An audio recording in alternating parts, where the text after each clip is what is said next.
Turn to me, declares the Lord.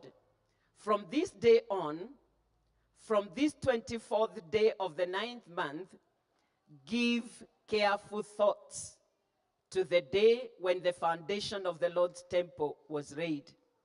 Give careful thought. Is there yet any seed left in the barn until now? The vine and the fig trees.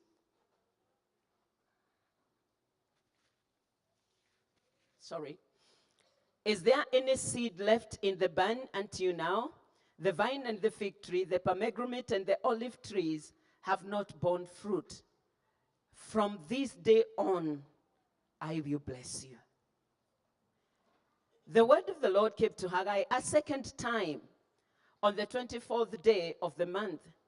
Tell Zerubbabel, governor of Judah, that I will shake the heavens and the earth.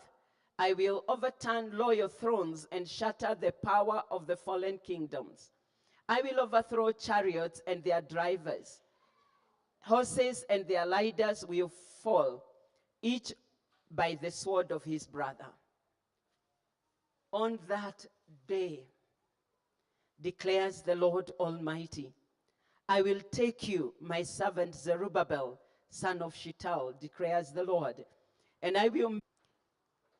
We saw God encouragement from verse 1 to verse 9, as God was calling the people to rise up and be strong and take courage and work and build the temple. And as they began to work, God says to them, I am with you. But when it comes to verses 10 to 14 of chapter 2 where we have read, we find that God does not just come to where we are and allow us to remain where we are. That's one of the things that amazes me about the character of God. That God reaches out to the people, but does not leave them to continue the way they are. Instead, he changes them. Instead, he calls them to a better platform. He raises them up so that they can walk as he so desires. And this is what God is doing with the people. As much as he has told them, I am in your midst. I am with you. You have begun to do the work.